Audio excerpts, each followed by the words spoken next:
이 똥차는 뭐야? 아줌마 딸려는 사고를 쳐서 면회가 안 된다고. 알아들어? 위병소 앞에서 한 중사가 면회 온 여성에게 막말을 퍼붓습니다. 하지만 이 여성이 옷을 벗자 그 안에서 은빛 별 3개가 빛나는 중장 계급장이 드러났습니다. 과연 이 부대에는 무슨 일이 벌어지고 있었던 걸까요? 영상 보시기 전에 구독과 좋아요 한번 눌러주시면 세상 사연에 큰 힘이 됩니다. 무료로 할 수 있는 소중한 응원, 더 좋은 이야기로 보답하겠습니다. 이제 시작하겠습니다. 경기도 파주의 육군 제1보병사단 전진부대로 향하는 길은 생각보다 멀었다. 한지원은 10년도 넘은 낡은 경차의 핸들을 꽉 쥐고 서울에서 파주까지 이어지는 자유로를 달렸다.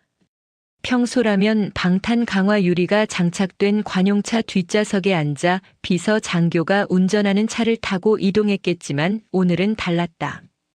오늘만큼은 국군 방첩사령관 한지원 중장이 아니라 그저 딸을 보러 가는 평범한 어머니일 뿐이었다. 조수석에는 딸 미나가 좋아하는 간식들이 담긴 쇼핑백이 놓여 있었다. 한지원은 신호 대기 중에 잠시 그 쇼핑백을 바라보았다. 육군 부사관으로 복무 중인 외동딸 한미나 하사는 올해로 25살이었다. 고등학교를 졸업하고 부사관 후보생으로 입대한 지 벌써 3년이 넘었다. 딸아이는 어렸을 때부터 군인 어머니의 모습을 보며 자랐고 자연스럽게 군복을 입는 길을 선택했다. 자유로를 빠져나와 파주 시내를 지나자 전방의 분위기가 느껴지기 시작했다. 도로 곳곳에 군 차량들이 다니고 있었고 위장 군복을 입은 장병들의 모습이 보였다. 한지원은 내비게이션의 안내에 따라 제1보병사단 전진부대 정문 방향으로 차를 몰았다. 이제 곧 사랑하는 딸을 만날 수 있다는 생각에 입가에 미소가 번졌다. 그러나 부대 정문 앞 위병소에 도착한 순간 한지원의 표정은 굳어졌다. 주말 면회 시간이라 그런지 정문 앞은 면회객들의 차량으로 북적였다. 승용차와 SUV들이 줄지어 서 있었고 부모들과 연인들이 위병소를 통과해 부대 안으로 들어가고 있었다. 한지원은 차례를 기다리며 천천히 경차를 앞으로 움직였다. 그녀의 차 앞에는 최신형 외제 SUV가 있었고 뒤에는 광택이 나는 흰색 승용차가 따라오고 있었다. 드디어 한지원의 차례가 되었다. 그녀는 위병소 앞에 차를 세웠다. 위병소에서는 강대호 중사가 민간인 복장의 면회객들을 상대하고 있었다. 30대 초반으로 보이는 강대호 중사는 건장한 체격에 짧게 깎은 머리를 하고 있었다. 그는 앞서 도착한 외제차 운전자에게는 공손하게 경례를 하며 안내를 했지만 한지원의 낡은 경차를 보는 순간 노골적으로 표정이 변했다. 강대호 중사는 한지원의 차에 다가오더니 창문을 두드렸다. 한지원이 창문을 내리자 그는 차를 훑어보듯 바라보며 인상을 찌푸렸다. 차체 곳곳에는 먼지가 쌓여 있었고 범퍼에는 작은 흠집들이 있었다. 강대호 중사는 짜증스러운 목소리로 말했다. 이 차 뭡니까? 면회 오시려면 최소한 깨끗한 차를 타고 오셔야죠. 한지원은 침착하게 대답했다. 면회 왔습니다. 한미나 하사 면회요. 강대호 중사는 코웃음을 쳤다. 한미나요? 그 하사 면회요? 아니 이런 똥차 몰고 부대까지 오시면 어떡합니까? 다른 면회객들한테 민망하지도 않으세요? 한지원은 눈썹 하나 까딱하지 않고 그를 바라보았다. 국군 방첩 사령관으로서 수많은 작전을 지휘하고 위기 상황을 관리해온 그녀였다. 707 특수임무단에서 복무할 때는 적진 한복판에 잠입해 임무를 수행하기도 했다. 이 정도 모욕은 그저 참아낼 만한 수준이었다.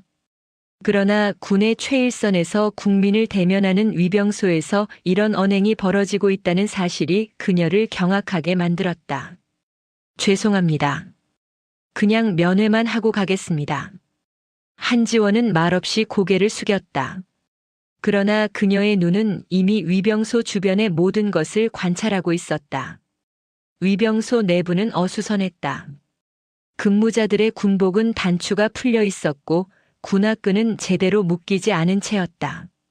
책상 위에는 사적인 휴대전화가 놓여 있었고 한쪽 구석에는 과자 봉지가 흩어져 있었다. 이것은 단순한 개인의 불성실함이 아니라 부대 전체의 군기가 무너진 증거였다. 강대호 중사는 여전히 비아냥거리는 투로 말을 이어갔다. 여기가 어디라고 이런 차를 몰고 옵니까? 부대 이미지도 생각해야죠. 다음부터는 좀 나은 차 타고 오세요. 아니면 아예 면회를 오지 마시든가. 한지원은 여전히 침묵을 유지했다. 그녀는 강대호 중사의 계급장을 확인했다. 중사는 부사관 중에서도 중급에 해당하는 계급이었다.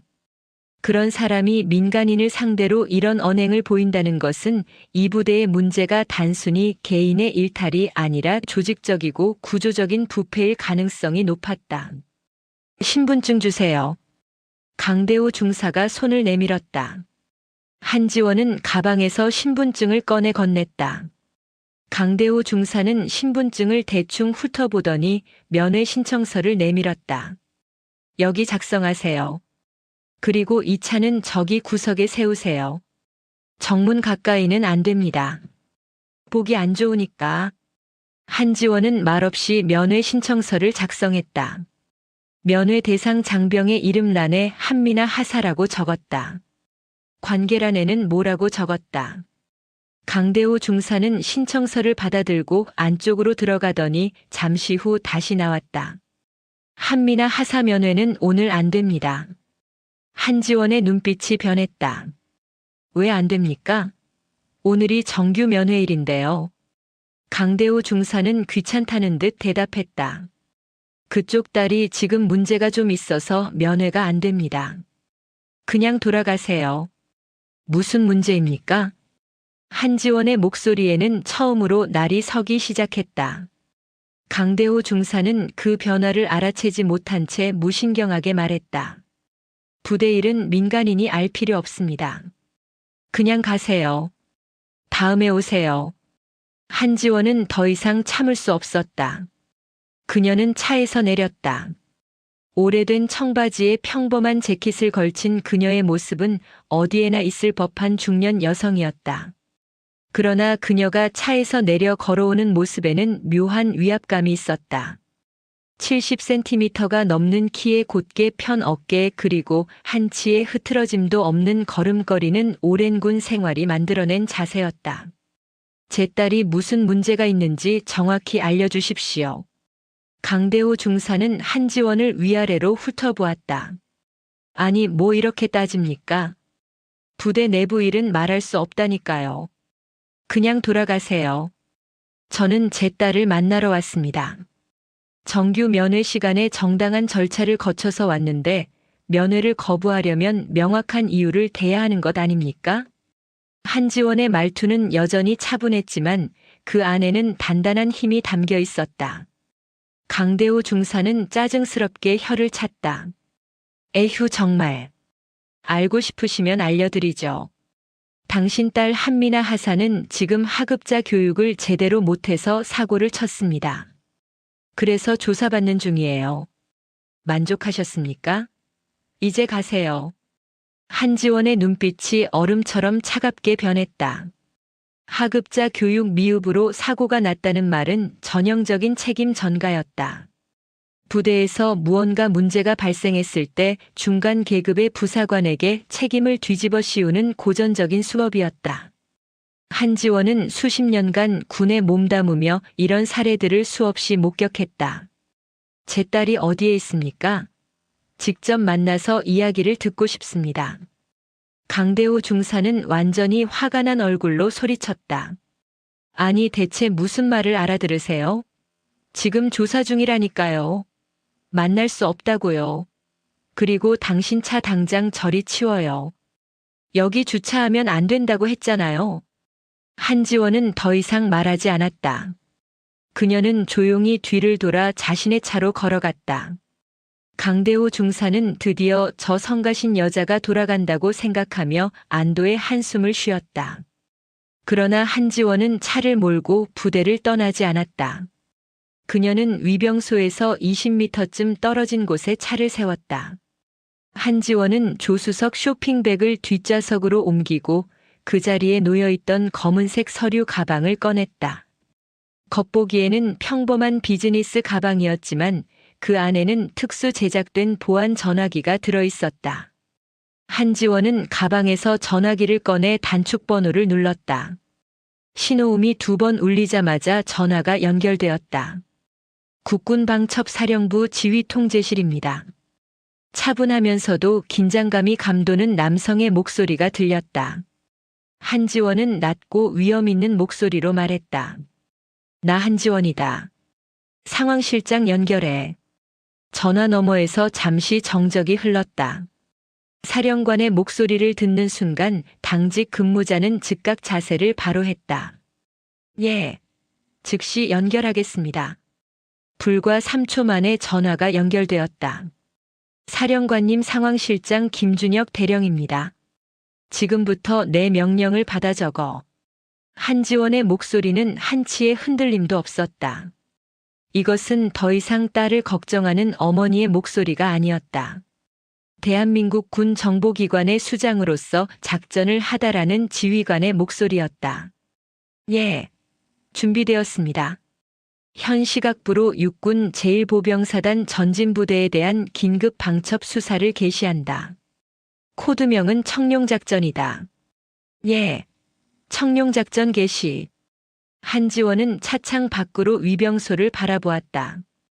강대호 중사는 여전히 다른 면회객들을 상대하고 있었다. 그는 자신이 방금 누구를 모욕했는지 전혀 알지 못했다. 전화를 끄는 한지원은 여전히 차 안에서 부대를 관찰했다. 시계를 확인하니 오후 2시 30분이었다. 정규 면회 시간은 오후 1시부터 5시까지였다. 이미 1시간 반이나 지났지만 미나의 모습은 보이지 않았다. 다른 면회객들은 자녀들과 만나 부대 내 면회실이나 휴게 공간에서 즐거운 시간을 보내고 있을 것이었다. 그러나 한지원의 딸만은 어디에서 무엇을 하고 있는지조차 알 수 없었다. 한지원은 차에서 내려 다시 위병소로 걸어갔다. 이번에는 좀 더 단호한 태도로 접근할 필요가 있었다. 위병소에 도착하자 강대호 중사가 다시 그녀를 발견하고는 노골적으로 인상을 찌푸렸다. 아니, 아직도 안 가셨어요? 면회 안 된다고 했잖아요. 한지원은 침착하게 말했다. 제 딸이 조사를 받고 있다고 하셨는데 그렇다면 조사 담당자나 중대장님이라도 만나서 상황을 듣고 싶습니다.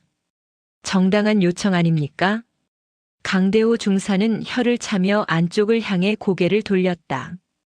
야, 누가 나가서 중대장님 좀 모셔와. 여기 민원인이 자꾸 따진다. 민원인이라는 단어에 한지원은 속으로 쓴웃음을 지었다. 군인의 가족이 정당한 면회를 요청하는 것을 민원으로 치부하는 이 부대의 인식 수준을 다시 한번 확인할 수 있었다. 잠시 후 한 명의 장교가 위병소 쪽으로 걸어왔다. 30대 중반으로 보이는 남성이었고 어깨에는 대위 계급장이 달려 있었다. 무슨 일이십니까?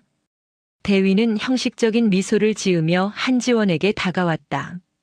그의 명찰에는 박상훈이라는 이름이 적혀 있었다. 한지원은 그를 똑바로 바라보며 말했다. 저는 한미나 하사의 어머니입니다. 오늘 정규 면회 시간에 맞춰 왔는데 면회가 불가능하다는 이야기를 들었습니다. 제 딸이 지금 어떤 상황인지 설명을 듣고 싶습니다. 박상훈 대위는 잠시 한지원을 살펴보았다. 낡은 경차를 타고 온 평범한 중년 여성이었다. 그는 안심한 듯 좀 더 편안한 태도로 말했다. 아, 한미나 하사 어머니시군요. 사실 말씀드리기가 조금 곤란한 상황입니다. 무엇이 곤란합니까? 한미나 하사가 최근 부대 내에서 문제를 일으켰습니다. 구체적으로는 보급 물자와 관련된 사안입니다. 한지원의 눈빛이 날카로워졌다. 보급 물자요? 어떤 문제입니까? 박상훈 대위는 잠시 망설이는 듯 하더니 조심스럽게 말을 이어갔다. 이건 부대 내부 사안이라 자세히 말씀드리기는 어렵습니다만 한미나 하사가 보급 물자를 개인적으로 유용하려 한 정황이 포착되었습니다. 유용이요? 한지원의 목소리에는 믿을 수 없다는 감정이 담겨 있었다. 박상훈 대위는 고개를 끄덕였다. 네. 정확히는 보급 창고에서 관리하던 물품 일부가 사라졌고 그 과정에서 한미나 하사가 연루된 것으로 확인되었습니다. 지금은 군기교육대에서 조사를 받고 있는 중입니다. 한지원은 박상훈 대위의 얼굴을 유심히 관찰했다. 그의 눈동자는 미세하게 떨리고 있었다. 말을 할 때마다 시선이 이리저리 움직였고 손은 무의식적으로 주머니를 만지작거렸다. 이것은 거짓말을 하는 사람이 보이는 전형적인 신체 언어였다. 한지원은 수많은 신문과 조사 과정에서 이런 신호들을 읽는 훈련을 받았다. 그렇다면 제가 직접 확인하고 싶습니다. 군기교육대가 어디에 있습니까? 박상훈 대위는 당황한 기색을 보였다. 그건 안 됩니다. 군기 교육 중인 인원은 외부인과 접촉이 금지되어 있습니다. 이건 군 규정입니다. 저는 외부인이 아니라 그 하사의 어머니입니다. 정규 면회 시간에 왔고 사전에 면회 신청도 했습니다. 그런데 갑자기 보급 물자 유용이라는 중대한 혐의를 들먹이며 면회를 거부하는 것은 절차상 문제가 있지 않습니까? 한지원의 말투는 여전히 차분했지만 그 안에는 단단한 논리가 담겨 있었다. 박상훈 대위는 이마에 땀이 맺히기 시작했다. 그는 예상보다 까다로운 상대를 만났다는 것을 깨달았다. 어머님 심정은 충분히 이해합니다. 하지만 이건 군의 내부 규정이고 저도 어쩔 수 없는 부분입니다. 조사가 끝나면 자연스럽게 면회도 가능해질 것입니다. 조사는 언제 끝납니까? 그건 제가 정확히 말씀드릴 수 없습니다. 사안의 경중에 따라 달라질 수 있으니까요. 한지원은 한 발짝 더 다가섰다. 그렇다면 최소한 제 딸이 지금 안전한지는 확인하고 싶습니다. 혹시 다친 곳은 없는지, 건강 상태는 괜찮은지 말입니다. 박상훈 대위는 한지원의 날카로운 눈빛을 피하며 대답했다. 건강에는 문제 없습니다. 그냥 조사만 받고 있는 상황입니다. 직접 확인하고 싶습니다. 그건 불가능합니다. 두 사람의 대화는 평행선을 달렸다. 한지원은 박상훈 대위가 점점 더 불안해하는 것을 느낄 수 있었다. 그의 이마에는 땀방울이 맺혀 있었고 목소리는 조금씩 떨리기 시작했다. 분명 무언가 숨기고 있었다. 대위님. 한지원이 낮은 목소리로 말했다. 제가 군대에 대해 잘 모르는 사람이라고 생각하시는 것 같은데 저도 군인 가족으로 오래 살아왔습니다. 보급 물자 유용 사건이라면 당연히 헌병대나 군 수사기관이 개입해야 하는 사안입니다. 그런데 왜 군기교육대에서 조사를 받고 있습니까? 박상훈 대위는 순간 말문이 막혔다. 한지원의 지적은 정확했다. 보급 물자 횡령이나 유용은 형법상 범죄에 해당하는 사안이었고 당연히 군 사법 체계에 따라 처리되어야 했다. 그런데 군기교육대에서 조사를 받고 있다는 것은 이것이 정식 수사가 아니라 내부적으로 무마하려는 시도일 가능성이 높았다. 그건 아직 사안이 명확하지 않아서 일단 부대 내부에서 사실관계를 확인하는 중입니다. 박상훈 대위는 급하게 변명을 늘어놓았다. 사실관계가 명확하지 않다면 왜 제 딸을 구금했습니까? 군기교육대에 있다는 것은 사실상 구금 아닙니까? 한지원의 질문은 계속 이어졌다. 박상훈 대위는 점점 더 궁지에 몰리고 있었다. 그는 손수건을 꺼내 이마에 땀을 닦았다. 어머님, 제가 설명을 잘못 드린 것 같습니다. 구금이 아니라 일시적으로 격리 조사를 하는 것입니다. 다른 인원들과의 접촉을 차단해서 사실관계를 명확히 하기 위한 조치입니다. 그렇다면 격리 조사를 받는 제 딸의 상태를 확인할 수 있는 방법은 없습니까? 전화 통화라도 할 수 있습니까? 그것도 지금은 어렵습니다. 박상훈 대위의 대답은 점점 더 방어적으로 변했다. 한지원은 이제 확신했다. 이 부대에는 분명 무언가 심각한 문제가 있었다. 그리고 자신의 딸 미나는 그 문제의 중심에 있거나 혹은 문제를 알아차린 희생자일 가능성이 높았다. 대위님, 저는 제 딸을 믿습니다. 미나는 어렸을 때부터 정직하고 원칙을 중시하는 아이였습니다. 그 아이가 복음 물자를 훔친다는 것은 있을 수 없는 일입니다. 한지원의 목소리에는 단호함이 묻어났다. 박상훈 대위는 난처한 표정을 지었다. 어머니의 마음은 이해합니다만 이건 제가 판단할 문제가 아닙니다. 조사 결과에 따라 모든 것이 밝혀질 것입니다. 언제까지 기다려야 합니까? 최대한 빨리 처리하도록 하겠습니다. 박상훈 대위는 더 이상 대화를 이어가고 싶지 않다는 듯 뒤로 물러섰다. 어머님, 오늘은 이만 돌아가시는 게 좋겠습니다. 조사가 끝나면 연락드리겠습니다. 한지원은 더 이상 말하지 않았다. 그녀는 박상훈 대위의 눈을 똑바로 바라보았다. 그의 눈동자는 여전히 불안하게 흔들리고 있었다. 땀에 젖은 이마와 떨리는 손 그리고 자꾸만 시선을 피하려는 태도까지 모든 것이 거짓말의 신호였다. 한지원은 천천히 뒤를 돌아 자신의 차로 걸어갔다. 박상훈 대위는 그녀가 드디어 포기하고 돌아간다고 생각하며 안도의 한숨을 쉬었다. 그러나 한지원은 차에 오르지 않았다. 그녀는 차 옆에 서서 휴대전화를 꺼냈다. 한지원은 전화기를 들어 다시 국군방첩사령부로 전화를 걸었다. 이번에는 작전 담당 참모에게 직접 연결을 요청했다. 작전처장 연결해. 예. 즉시 연결하겠습니다. 몇 초 후 전화가 연결되었다. 사령관님, 작전처장 이동현 준장입니다. 한지원은 낮은 목소리로 명령을 내렸다. 청룡작전 추가 지시다. 제1보병사단 전진부대 박상훈 대위의 통신 기록을 즉시 확보하라. 최근 일주일간의 통화 내역과 문자 메시지 전부다. 예. 즉시 시행하겠습니다. 그리고 한미나 하사의 현재 위치를 파악하라. 부대 내 모든 시설을 대상으로 수색 준비를 하되 아직 실행하지는 말고 대기하라. 알겠습니다. 대기 상태로 준비하겠습니다. 한지원은 전화를 끊고 다시 부대를 바라보았다. 담장 너머로 보이는 병영 건물들은 평화로워 보였다. 그러나 그 평화로운 외관 뒤에는 부패와 폭력이 숨어 있었다. 그리고 자신의 소중한 딸이 그 한가운데에서 고통받고 있을지도 몰랐다. 한지원의 가슴 속에서는 차가운 분노가 천천히 끓어오르기 시작했다. 이것은 더 이상 개인적인 문제가 아니었다. 대한민국 군의 명예와 정의가 짓밟히고 있었다.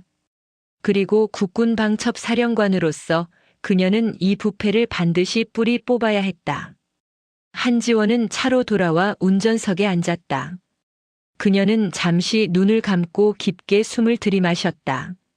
지금 이 순간 그녀는 중대한 결단을 내려야 했다. 한쪽에는 딸을 걱정하는 어머니로서의 감정이 있었고 다른 한쪽에는 국가의 군사 조직을 책임지는 지휘관으로서의 의무가 있었다. 그러나 이 두 가지는 결코 상충되는 것이 아니었다. 딸이 겪고 있는 부당함은 곧 이 나라 군대가 겪고 있는 부패의 증거였다. 조수석에 놓았던 검은색 서류 가방을 집어 올렸다. 겉보기에는 평범한 비즈니스 가방이었지만 이것은 특수 제작된 보안 가방이었다. 내부에는 전자파 차폐 장치가 내장되어 있었고 지문 인식 잠금 장치가 달려 있었다. 한지원은 가방의 잠금 장치에 엄지손가락을 갖다 댔다. 잠금 장치가 지문을 인식하고 작은 소리와 함께 열렸다. 가방 안에는 여러 개의 구획이 있었다. 한지원은 그중 가장 안쪽 구획을 열었다. 거기에는 검은색 금속 케이스에 담긴 특수 제작 전화기가 들어있었다. 이것은 국군 방첩 사령관에게만 지급되는 전용 보안 전화였다. 군 최고 수준의 암호화 통신이 가능했고 위성 통신망을 통해 전국 어디서든 방첩사령부와 직접 연결될 수 있었다. 한지원은 전화기를 꺼내 화면을 켰다. 화면에는 긴급 상황을 위한 여러 개의 단축번호가 표시되어 있었다. 한지원은 단축번호 1번을 눌렀다. 이것은 과천에 위치한 국군방첩사령부 지휘통제실로 바로 연결되는 번호였다. 신호음이 한 번 울리자마자 전화가 연결되었다. 국군방첩사령부 지휘통제실입니다. 당직 사관 최진혁 소령입니다. 전화 너머의 목소리는 차분했지만 긴장감이 감돌았다. 지휘통제실은 24시간 365일 가동되는 방첩사령부의 심장이었다. 이곳에서는 전국의 모든 군 부대에서 발생하는 보안 관련 정보가 실시간으로 모니터링되었다. 나 한지원이다. 한지원의 목소리는 낮았지만 명확했다. 전화 너머에서 잠시 정적이 흘렀다. 최진혁 소령은 즉각 자세를 바로 했다. 사령관님, 최진혁 소령 근무 중입니다. 상황실장 즉시 연결해. 예, 즉시 연결하겠습니다. 채 5초도 지나지 않아 전화가 다시 연결되었다. 상황실장 김준혁 대령의 목소리가 들렸다. 사령관님, 상황실장 김준혁입니다. 현재 특이사항 없습니다. 한지원은 차창 밖으로 위병소를 바라보았다. 강대호 중사는 여전히 면회객들을 상대하고 있었다. 박상훈 대위는 위병소 안쪽으로 들어가 무언가 통화를 하고 있는 것처럼 보였다.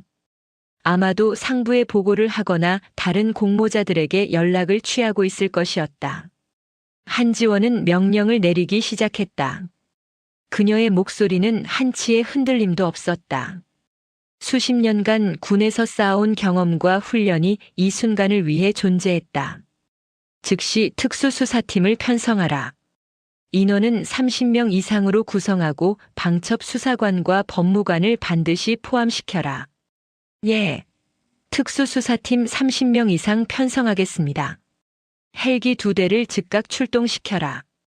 과천에서 파주까지 비행시간은 15분 이내다. 최대 속도로 이동하라. 예. 수리온 헬기 2대 즉시 출동 준비하겠습니다. 한지원은 잠시 숨을 고르고 다음 명령을 이어갔다. 제1보병사단 사단장 이정구 소장 이하 주요 지휘관들의 외부 통신을 즉각 차단하라. 휴대전화와 인터넷 모두 포함이다. 예. 통신 차단 조치 즉시 시행하겠습니다. 사단 본부와 전진부대 간의 내부 통신망도 감청 체제로 전환하라. 모든 통화 내용을 녹음하고 문자 메시지는 실시간으로 모니터링하라. 알겠습니다. 통신 감청 체제 전환하겠습니다. 한지원의 명령은 계속 이어졌다. 그녀는 이미 머릿속으로 작전의 모든 단계를 완벽하게 구상하고 있었다.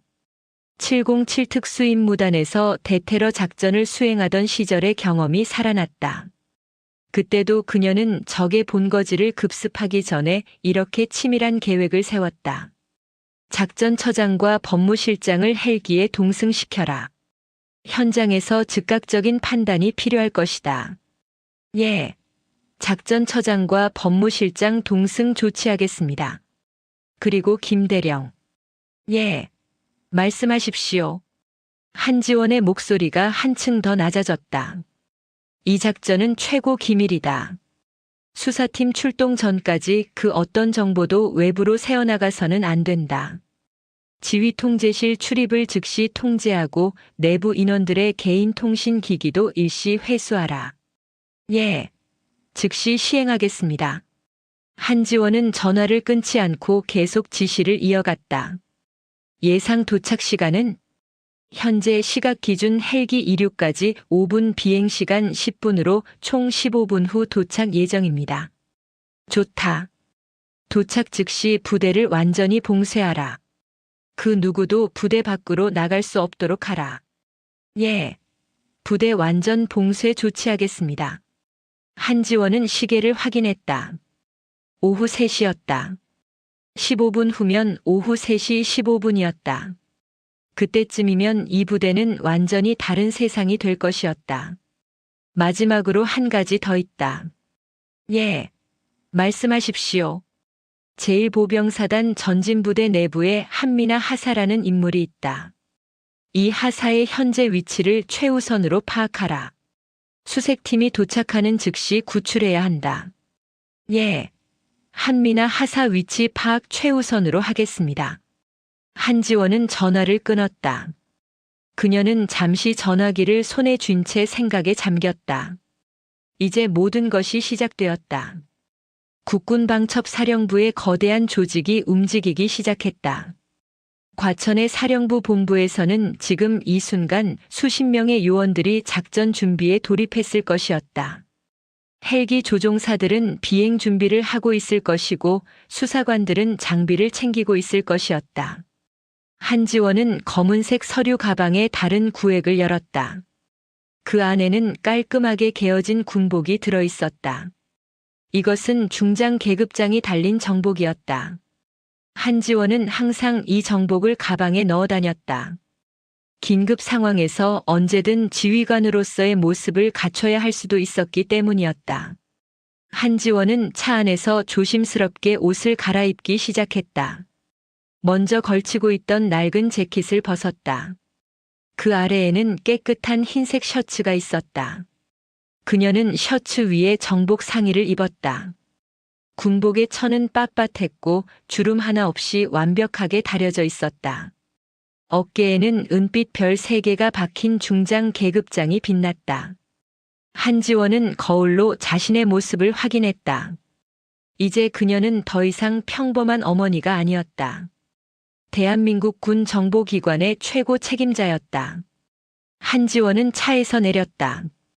그녀는 정복 상의의 단추를 하나하나 꼼꼼히 채웠다. 그리고 허리띠를 조였다. 마지막으로 정모를 썼다. 모든 준비가 끝났다. 한지원은 위병소를 향해 걸어가기 시작했다. 그녀의 걸음걸이는 달라져 있었다. 더 이상 조심스럽거나 주저하는 모습이 아니었다. 어깨는 곧게 펴져 있었고 시선은 정면을 향했다. 수십 년간 군에서 쌓아온 위엄이 온몸에서 흘러나왔다. 위병소에서는 여전히 강대호 중사가 면회객들을 상대하고 있었다.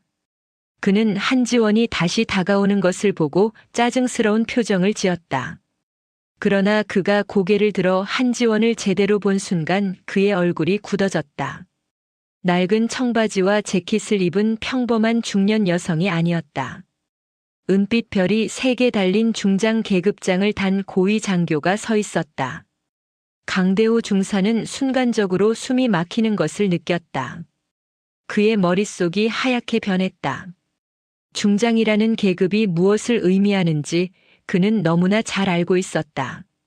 군단장이나 주요 사령부의 사령관이 다는 계급이었다.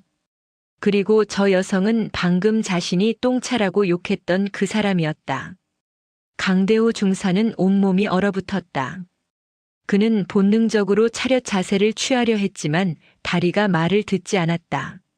한지원은 위병소 앞에 섰다. 그녀는 강대호 중사를 차갑게 바라보았다. 중사. 한지원의 목소리는 낮았지만 위엄이 넘쳤다. 나를 보고도 경례를 하지 않는가? 강대호 중사는 그제야 정신을 차리고 황급히 경례를 올렸다. 그의 손은 심하게 떨리고 있었다. 충성. 죄송합니다. 한지원은 경례를 받고 거수 경례로 답했다. 그녀는 위병소 안으로 걸어 들어갔다. 위병소 안에 있던 다른 병사들도 모두 한지원을 보고 얼어붙었다. 중장이 전진부대 위병소에 나타난다는 것은 상상도 할 수 없는 일이었다. 한지원은 위병소 책상 위에 놓인 전화기를 집어들었다. 그녀는 부대 내선 번호를 눌렀다. 사단 상황실로 연결하라. 한지원의 명령에 위병소 내부는 완전한 정적에 휩싸였다. 모든 것이 변했다. 15분 후면 이 부대는 완전히 다른 세상이 될 것이었다. 한지원이 부대 상황실에 연락을 취한 지 정확히 10분이 지났다. 파주 상공에는 낮게 깔린 구름이 있었지만 시야를 가릴 정도는 아니었다. 한지원은 위병소 밖으로 나와 하늘을 바라보았다. 그녀의 귀에는 멀리서 들려오는 헬기 로터의 소리가 감지되었다. 일반인들은 아직 알아채지 못했지만 수십 년간 군에서 복무한 한지원의 귀는 그 소리를 정확히 구분할 수 있었다. 소리는 점점 가까워졌다. 이제 다른 사람들도 그 소리를 듣기 시작했다. 면회객들이 고개를 들어 하늘을 바라보았다. 강대호 중사는 여전히 위병소 안에서 한지원의 눈치를 살피며 꼼짝하지 못하고 있었다. 그는 자신이 저지른 실수의 크기를 이제야 깨닫기 시작했다. 드디어 2대의 수리온 헬기가 부대 상공에 나타났다. 검은색으로 도색된 헬기들은 방첩 사령부 소속임을 나타내는 특수 마킹이 되어 있었다. 헬기들은 부대 연병장 상공을 선회하더니 천천히 고도를 낮추기 시작했다. 로터가 만들어내는 강한 바람이 연병장의 흙먼지를 일으켰다. 훈련 중이던 병사들이 놀라 헬기를 바라보았다. 첫 번째 헬기가 연병장 중앙에 착륙했다. 바퀴가 땅에 닿자마자 측면 도어가 열렸다. 검은색 작전복을 입은 수사관들이 신속하게 내렸다. 그들은 모두 방탄조끼를 착용하고 있었고 허리에는 권총이 차여 있었다. 첫 번째 헬기에서 약 15명의 수사관이 내렸다. 곧이어 2번째 헬기도 착륙했고 역시 15명의 수사관들이 내렸다. 수사관들을 이끄는 인물은 작전처장 이동현 준장이었다. 그는 50대 초반의 군인으로 방첩 업무에서 20년 넘게 경력을 쌓은 베테랑이었다. 이동현 준장은 헬기에서 내리자마자 주변 상황을 빠르게 파악했다. 그는 휴대용 무전기를 들어 명령을 내렸다. 전 팀원 임무 개시한다. 1팀은 사단장실로 이동하라. 2팀은 행정실과 보급 창고를 확보하라. 3팀은 부대 출입구를 완전히 봉쇄하라. 1팀 알겠습니다. 2팀 알겠습니다. 3팀 알겠습니다. 수사관들은 즉시 각자의 임무 지역으로 흩어졌다. 그들의 움직임은 정확하고 신속했다. 연병장에 있던 병사들과 간부들은 갑작스러운 상황에 어찌할 바를 몰랐다. 누군가가 사단 본부에 보고하려 했지만 이미 통신이 차단된 후였다. 휴대전화는 신호가 잡히지 않았고 유선 전화는 통제되어 있었다. 한지원은 위병소를 나와 연병장으로 걸어갔다. 이동현 준장은 한지원을 발견하고 즉시 달려와 경례를 올렸다. 충성. 작전처장 이동현 준장 도착했습니다. 한지원은 경례를 받으며 물었다. 상황은? 부대 외곽 봉쇄 완료했습니다. 현재 주요 시설 확보 중입니다. 좋다. 나는 한미나 하사를 찾으러 간다. 준장은 사단장실 수색을 직접 지휘하라. 알겠습니다. 한지원은 부대 안쪽으로 걸어가기 시작했다. 그녀는 이미 부대 배치도를 머릿속에 그리고 있었다. 박상훈 대위가 말한 군기 교육대는 부대 후방에 위치한 낡은 건물이었다. 그러나 한지원은 그곳이 아니라 더 외진 곳을 향했다. 만약 정말로 미나를 숨기려 한다면 사람들의 눈에 잘 띄지 않는 곳을 선택했을 것이었다. 한지원은 부대 최후방에 위치한 보급 창고 지역으로 향했다. 그곳에는 오래된 창고 건물들이 여러 개 있었다. 대부분은 사용하지 않는 장비나 폐기 예정인 물자들을 보관하는 곳이었다. 한지원은 각 창고를 하나씩 확인하기 시작했다. 3번째 창고에 도착했을 때 그녀는 문 앞에서 멈췄다. 문에는 자물쇠가 채워져 있었다. 일반적으로 보급 창고는 관리를 위해 잠가두지만 이 자물쇠는 새 것이었다. 최근에 설치한 것이 분명했다. 한지원은 무전기를 들어 지원을 요청했다. 여기는 한지원이다. 후방 보급 창고 3번 건물로 지원 인력을 보내라. 알겠습니다. 즉시 보내겠습니다. 1분도 채 지나지 않아 4명의 수사관이 달려왔다. 그중 1명은 절단 장비를 가지고 있었다. 수사관은 자물쇠에 절단기를 대고 작업을 시작했다. 금속이 잘리는 소리가 들렸고 곧 자물쇠가 떨어졌다. 한지원은 직접 창고 문을 열었다. 창고 내부는 어두웠다. 창문이 거의 없어서 외부 빛이 들어오지 않았다. 한지원은 손전등을 켜고 안으로 들어갔다. 창고 안에는 오래된 군용 물자들이 쌓여 있었다. 낡은 침낭과 텐트 그리고 사용하지 않는 장비들이 먼지를 뒤집어 쓴 채 방치되어 있었다. 한지원은 손전등으로 창고 내부를 비추며 천천히 앞으로 나아갔다. 창고 가장 안쪽에서 한지원은 멈춰섰다. 손전등 불빛이 바닥에 쓰러진 인물을 비췄다. 군복을 입은 여성이 차가운 콘크리트 바닥에 누워 있었다. 한지원은 심장이 멈추는 것 같았다. 그녀는 재빨리 달려가 그 사람 옆에 무릎을 꿇었다. 미나야. 한지원의 목소리가 떨렸다. 그녀는 딸의 어깨를 잡고 조심스럽게 뒤집었다. 미나의 얼굴이 드러났다. 얼굴 곳곳에는 멍이 들어 있었다. 왼쪽 눈 주변은 심하게 부어 있었고 입술은 터져 있었다. 군복도 찢어진 곳이 있었고 팔에는 피멍이 여러 개 보였다. 미나야, 정신 차려. 엄마야. 한지원은 딸의 맥박을 확인했다. 다행히 맥박은 뛰고 있었다. 약하지만 규칙적이었다. 한지원은 무전기를 들었다. 의무팀 즉시 후방 보급 창고 3번으로 와라. 부상자 발생했다. 알겠습니다. 즉시 이동하겠습니다. 한지원은 딸을 조심스럽게 안아 올렸다. 미나의 몸은 차가웠다. 이곳에 얼마나 오래 갇혀 있었는지 알 수 없었다. 한지원은 자신의 정복 상의를 벗어 딸에게 덮어주었다. 미나는 여전히 의식이 없었지만 미세하게 숨을 쉬고 있었다. 잠시 후 의무병들이 들것을 들고 달려왔다. 그들은 신속하게 미나를 들것에 옮기고 응급처치를 시작했다. 한지원은 그 모습을 지켜보며 주먹을 꽉 쥐었다. 그녀의 눈에는 차가운 분노가 타오르고 있었다. 이것은 더 이상 단순한 군기 문란이나 개인적인 일탈이 아니었다. 조직적인 폭력이었고 은폐였다. 한지원은 창고를 나와 부대 중심부로 향했다. 그녀의 발걸음은 빨라졌다. 이제 진실을 밝혀낼 시간이었다.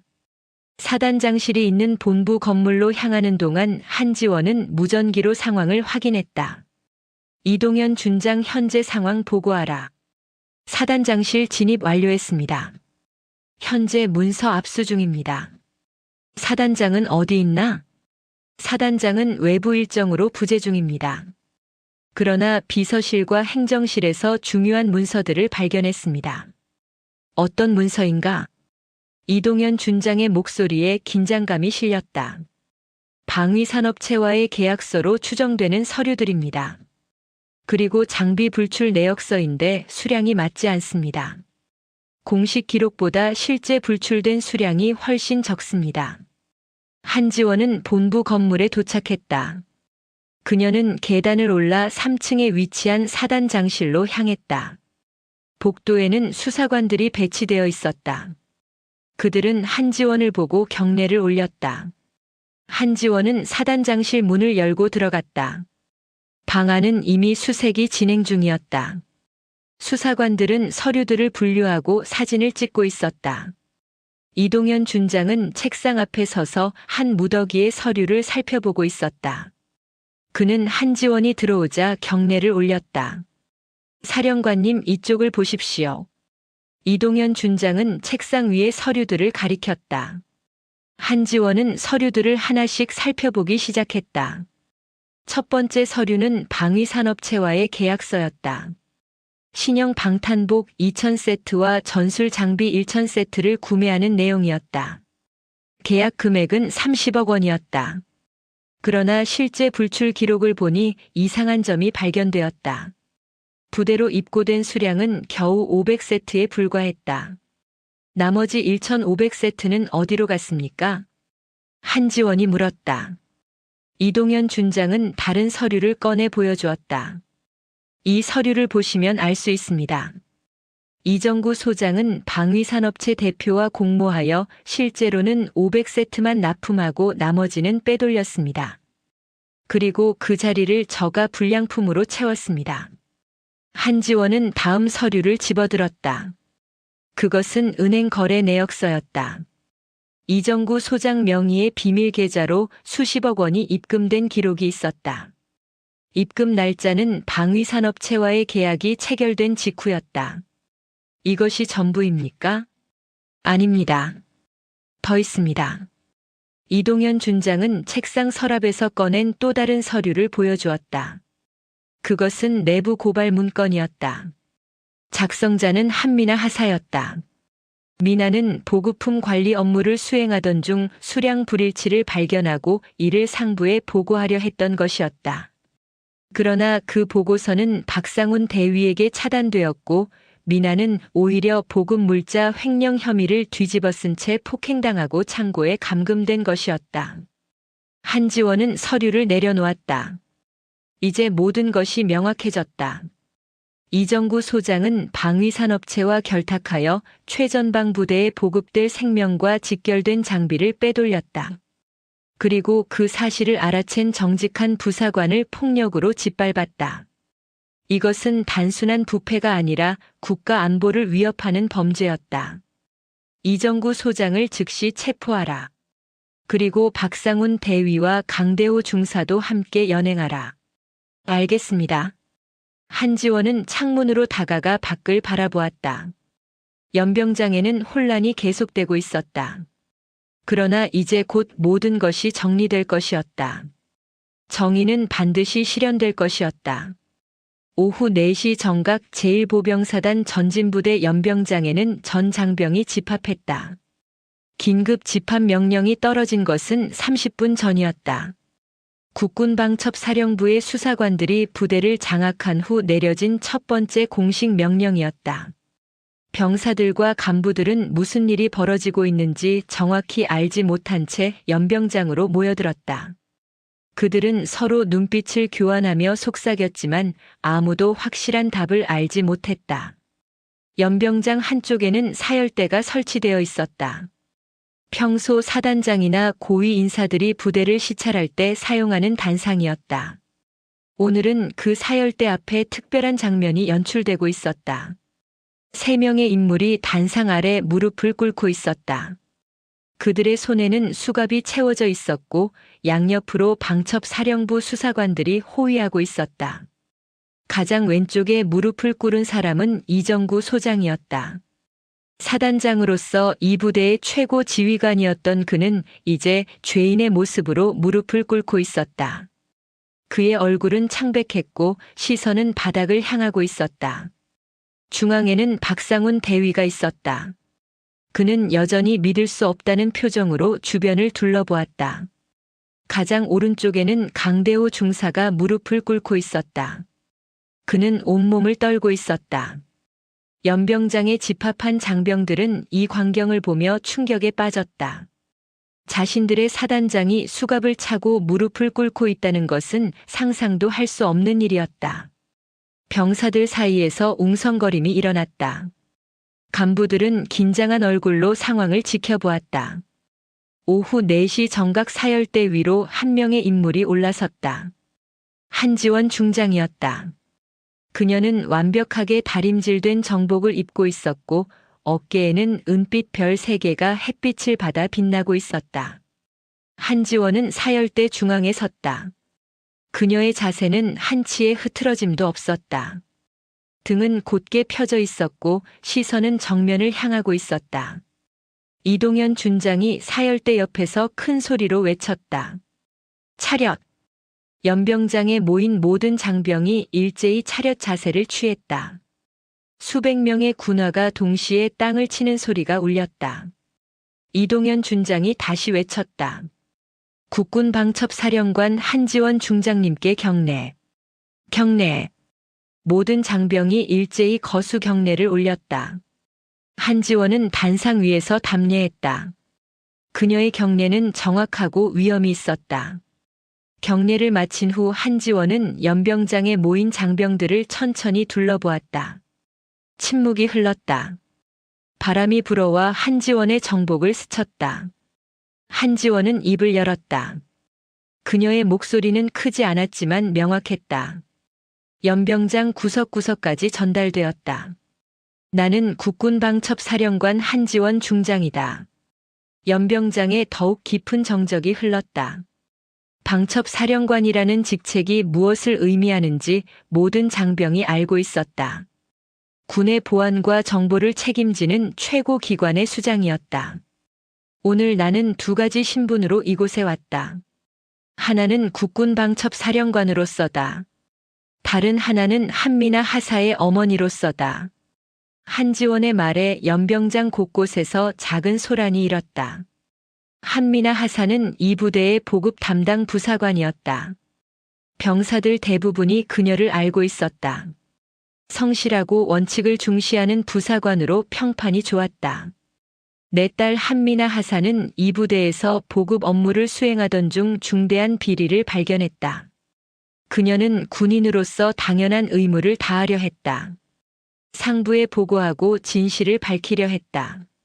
한지원은 잠시 말을 멈추고 단상 아래 무릎을 꿇은 세 사람을 내려다보았다.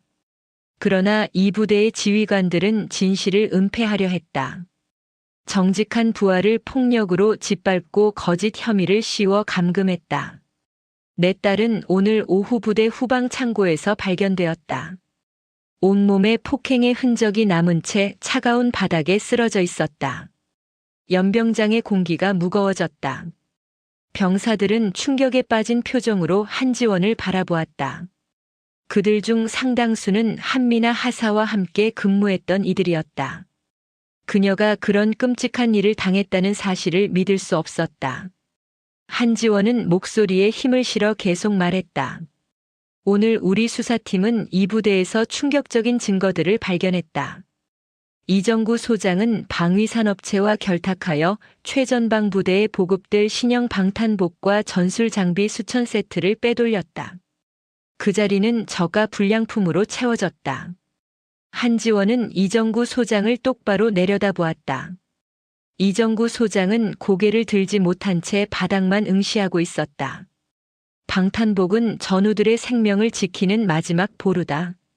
그것을 빼돌려 사익을 챙긴다는 것은 전우들의 생명을 돈으로 판 것과 같다.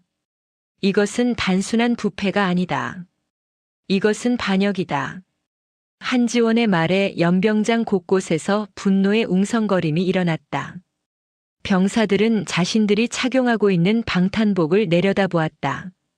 그들의 생명을 지켜야 할 장비가 누군가의 탐욕으로 인해 불량품으로 바뀌었을지도 모른다는 생각에 분노가 치밀어 올랐다.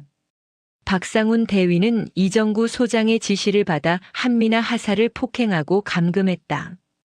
진실을 밝히려는 부하를 짓밟은 것이다. 강대호 중사는 그 과정에 직접 가담했다. 한지원은 세 사람을 차례로 바라보았다. 군인의 가장 기본적인 가치는 무엇인가? 그것은 명예와 의무 그리고 전우애다. 너희들은 그 모든 것을 배신했다. 너희들은 계급장을 달고 있었지만 이미 군인이 아니었다. 한지원의 목소리가 더욱 단호해졌다. 대한민국 군인으로서 나는 선언한다. 이정구 소장 박상훈 대위 강대호 중사 너희들은 오늘 이 시각부로 군에서 파면된다. 그리고 군사법원에서 정당한 심판을 받게 될 것이다. 이동현 준장이 앞으로 나섰다. 그는 서류를 펼쳐들고 공식적으로 선언했다.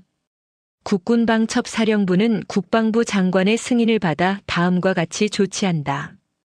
이정구 소장은 즉시 파면되며 군사법원에 기소된다. 박상훈 대위와 강대호 중사 역시 동일하게 처리된다. 수사관들이 세 사람을 일으켜 세웠다. 이정구 소장은 여전히 고개를 들지 못했다. 박상훈 대위는 한지원을 올려다보았다. 그의 눈에는 후회와 두려움이 가득했다. 강대호 중사는 떨리는 목소리로 말했다. 죄송합니다. 죄송합니다. 그러나 한지원은 대답하지 않았다. 그녀는 다시 연병장의 장병들을 향해 말했다. 오늘 이 자리에 모인 모든 장병들에게 말한다. 군인은 계급과 직책에 관계없이 정의를 실천해야 한다. 부당한 명령에는 저항해야 하고 잘못된 관행에는 목소리를 내야 한다. 한미나 하사는 그것을 실천했다. 그녀는 진정한 군인이다. 한지원은 잠시 숨을 고르고 마지막 말을 이어갔다. 이 부대는 오늘부터 새롭게 시작할 것이다. 부패와 폭력이 사라진 정의로운 부대가 될 것이다. 그것이 한미나 하사와 같은 정직한 군인들이 안전하게 복무할 수 있는 길이다. 한지원은 경례 자세를 취했다. 대한민국 만세! 만세! 연병장의 모든 장병이 일제히 화답했다. 그들의 목소리가 하나로 합쳐져 하늘로 울려 퍼졌다. 수사관들은 3명의 피의자를 연병장 밖으로 끌고 갔다. 헬기가 대기하고 있었다. 그들은 과천의 국군방첩사령부로 이송되어 군 검찰에 인계될 예정이었다. 한지원은 사열대에서 내려와 이동현 준장에게 다가갔다. 부대 정상화 작업을 시작하라. 새로운 지휘부가 도착할 때까지 우리가 관리한다. 알겠습니다. 한지원은 부대를 떠나 미나가 입원한 병원으로 향했다. 파주의 한군 병원이었다. 한지원이 병원에 도착했을 때는 오후 5시가 넘어 있었다. 그녀는 안내를 받아 미나가 입원한 병실로 갔다. 병실 문을 열자 침대에 누워있는 미나가 보였다. 그녀는 이미 깨어나 있었다. 얼굴의 상처들은 치료를 받았고 링거가 연결되어 있었다. 미나는 문이 열리는 소리를 듣고 고개를 돌렸다. 그녀는 엄마를 보자 눈물을 흘리기 시작했다. 엄마. 한지원은 재빨리 침대 옆으로 다가가 딸의 손을 잡았다. 그녀의 눈에도 눈물이 맺혔다. 미나야 괜찮니? 미나는 고개를 끄덕였다. 그녀는 엄마의 정복을 보고 어깨의 계급장을 확인했다. 은빛 별 3개가 빛나고 있었다. 엄마가 중장이었어요? 한지원은 쓴웃음을 지었다. 미안하다. 숨겼구나. 미나는 고개를 저었다. 아니에요. 이해해요. 저도 군인이니까요. 한지원은 딸의 손을 더 세게 잡았다. 미나야, 내가 한 일이 옳았다. 부당한 명령에 맞서고 진실을 밝히려 한 것이 옳았다. 내가 진정한 군인이다. 미나의 눈에서 눈물이 계속 흘러내렸다. 그러나 그것은 고통의 눈물이 아니었다. 안도와 위로의 눈물이었다. 한지원은 딸의 머리를 쓰다듬으며 조용히 말했다. 이제 모든 게 끝났다. 내가 이겼다. 창밖으로 저녁 해가 지고 있었다. 긴 하루가 끝나고 있었다. 그러나 이것은 끝이 아니라 새로운 시작이었다. 정의가 승리한 날이었다. 오늘의 이야기는 여기까지입니다. 진실은 때로 거대한 권력 앞에서 무력해 보일 수 있습니다. 하지만 한미나 하사처럼 옳은 일을 위해 목소리를 낸 용기는 결코 헛되지 않습니다. 세상의 모든 부정과 불의는 결국 밝혀지고 정의는 반드시 그 자리를 찾아갑니다. 여러분도 부당한 상황 앞에서 침묵하지 마시길 바랍니다. 당신의 작은 용기가 세상을 바꾸는 시작이 될 수 있습니다. 영상이 재미있으셨다면 구독과 좋아요, 댓글까지 부탁드리고 오늘도 건강하고 행복한 하루 되시길 바랍니다.